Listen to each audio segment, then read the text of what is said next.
The Compliance Perspectives podcast is sponsored by Bluesight, providing industry-leading privacy monitoring with fast, reliable patient data violation detection.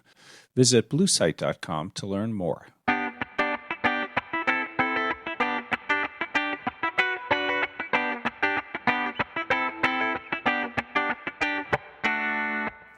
Welcome to the Compliance Perspectives podcast. I'm Adam Turteltaub from the Society of Corporate Compliance and Ethics and Healthcare Compliance Association. Joining us today from Florida is Krista Muszak. Krista is Senior Manager, Process Optimization at Pfizer. And joining us from Utah is Angela Smart, Senior Compliance and Ethics Partner at Intermountain Healthcare.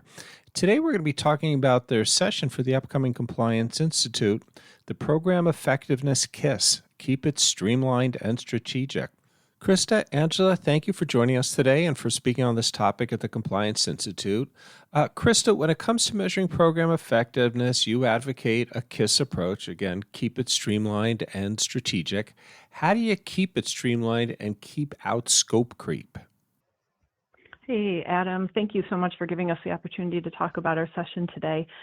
So for measuring the program effectiveness and keeping out scope creep, having a project charter. And I know that Angela, I want to lean into Angela a little bit in a second to talk about root cause analysis, because that's really, the root cause analysis piece of it is really what's going to make you focus on what is it exactly that we're trying to achieve? What is the problem? We don't want to just band-aid symptoms. And then once you get to that point, you want to have a project charter, which I advocate for, and it's something that literally people sign. You say what's in scope and what's out of scope. So as you move forward in your project and in your program that you're working on, and the solution for the problems that you're working on, when people say, hey, what about this? What about that? You can literally pull out this charter. It's a physical charter, and you can say, I'm sorry, this is out of scope, but let's put it in the parking lot. A lot of people, you can't eat the elephant all at once, of course, so you really need to stay focused. And then one of the other things that we do, that I do in my work, but then Angela and I are also going to talk about it at the session in this year in Vegas at the CI, is it's the PDCA, Plan, Do, Check, Act. And that really is how you keep it streamlined. So you make your plan and then you do it, but then you are in a continuous cycle of checking and making sure, is it still effective? Have things changed? Have processes changed? Has legislation changed that you're checking there, and then you act, you respond to those changes to make sure that your program is still being effective. You've talked to keeping things strategic. Are you talking about keeping it risk-based, aligned with the organization's strategy, something else, or all of the above? I would say all of the above and then some. Strategic, we want to make sure we identify what we want to have happen.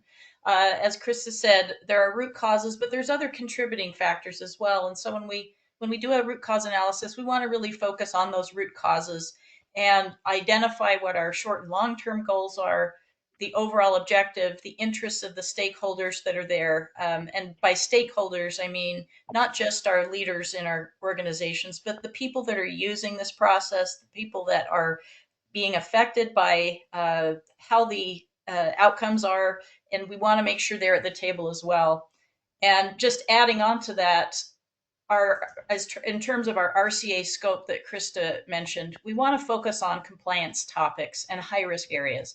And we don't want to overlap any other type of root cause processes that are working in our organizations, like, for example, patient safety, root cause analysis. We don't want to overlap things that are already happening. So focusing on compliance topics like our revenue cycle, privacy issues, physician financial relationships, cybersecurity is always a big one lately, regulatory risks, as well as looking at our actual compliance program in our compliance departments, looking into see if we have an effective compliance program. You can run an RCA on why or why not people are submitting incidents or concerns to the compliance department.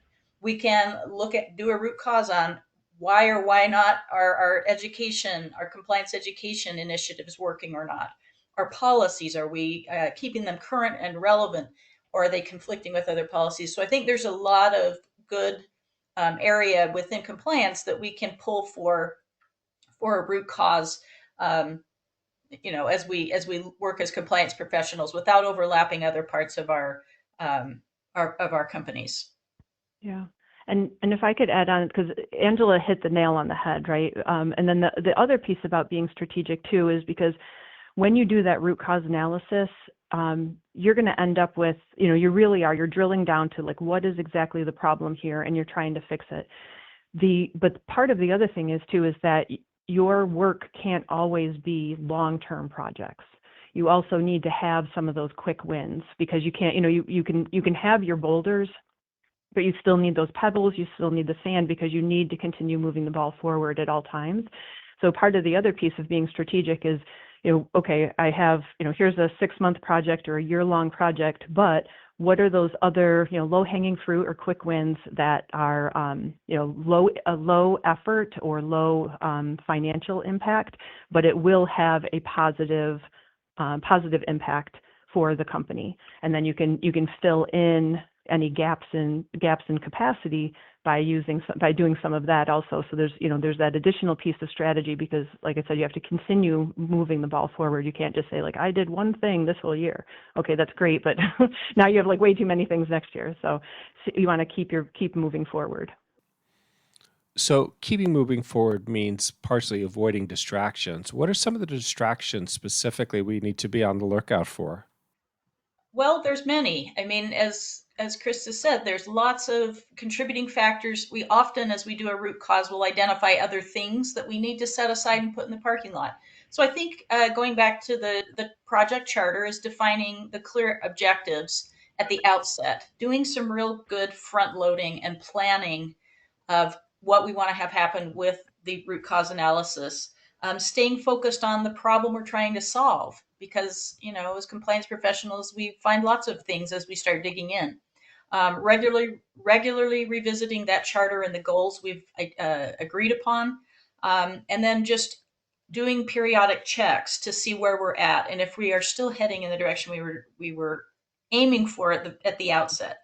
I also want to mention, root causes. There's lots of contributing factors to a problematic process.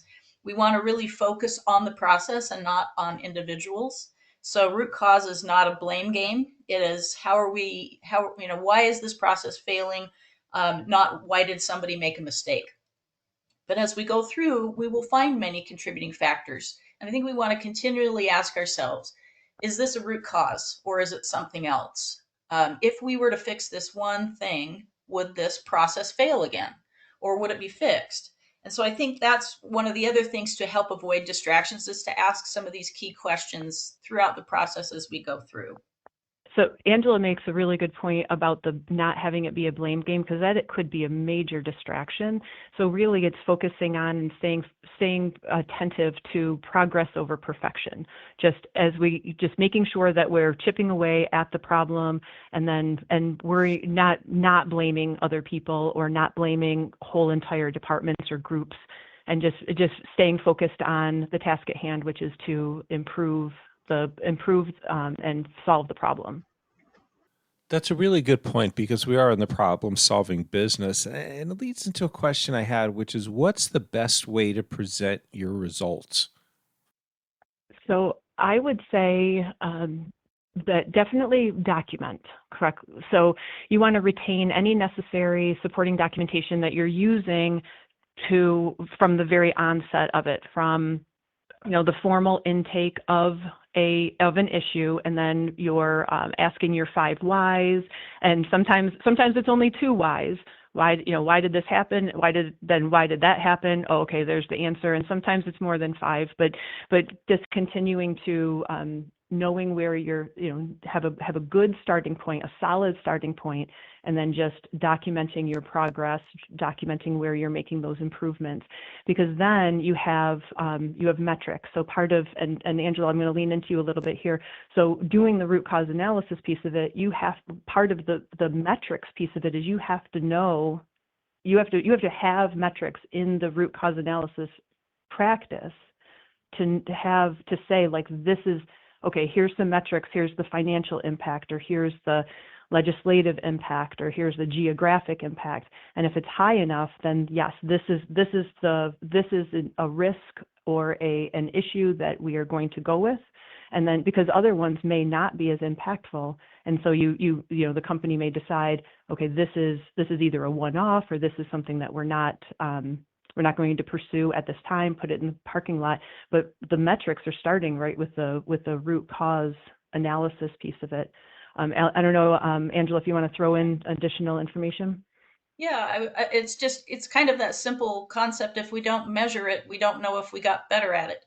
And I think along with that, as we're doing our root cause analysis, as we've talked about having a charter, we want to make sure the right people are at the table, so they're part of these decisions. And some of those will inevitably be leaders who can help also deliver that message. So when we're reporting out, if they're part of it, we're not putting this, here's the problem and here's how we fixed it on top of them. They're part of the solution.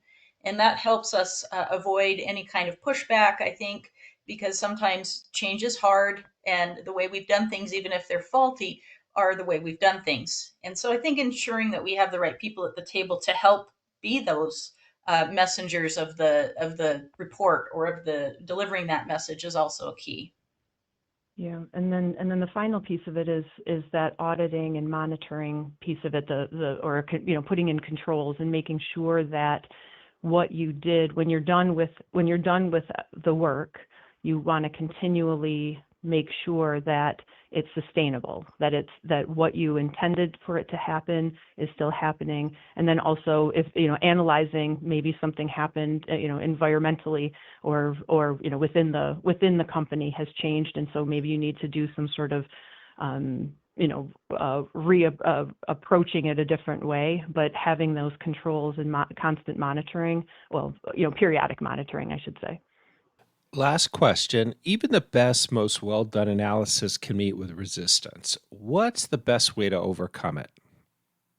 That's an excellent question. And I think a lot of people, a lot of compliance professionals probably feel that in their bones, that there's a lot of things that we do because what we're trying to do in some circumstances is we're trying to address what might happen. Now in the situations that Angela and I are talking about, it is truly something that did happen. That's why we start with the root cause analysis. So trying to, when it is met with resistance, really trying to find out, I think it's important to find out what's the underlying idea behind a person's resistance. Is it that they're financially strapped, and so their organization can't pay for the solution, or do they think it's just a bunch of hooey? So it really, it depends on where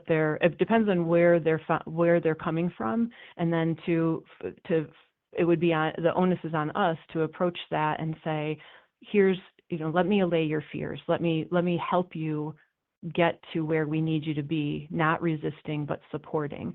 So playing up on all the positives of the solution, acknowledging, we have, and part of the thing is too, is we have to be honest, right? We have to acknowledge that there may be some negatives, there may be some downsides. Yes, this may cost more than you expected. However, this is the right place in the long run. It's a sunk cost now, but in the long run, 5-10 years, this is going to be really the benchmark direction to head in. And because you don't want to downplay someone's fears or stop being resistant, just accept it. So you want to, because the thing is they'll continually be resistant unless you sit down and have that talk, whether it be verbal or through email or whatever it is, but to say, like, where really are you coming from? Like, what's your actual resistance stemming from? And let's address that. And I just add also that, partner with the owners of the process. Make sure that they're at the table. If they're at the table, then they're going to be invested in the solution as well, so that it doesn't feel like compliance is, forcing this process to change, that it's really a partnership with our other operations leaders, revenue cycle leaders, or whoever they may be. Well, Krista, Angela, thank you so much for sharing your insights with us today and at the Compliance Institute. I want to thank all of you for taking the time to listen. I'm Adam Turtletail from SCCE and HCCA. I hope we were able to expand your compliance perspective.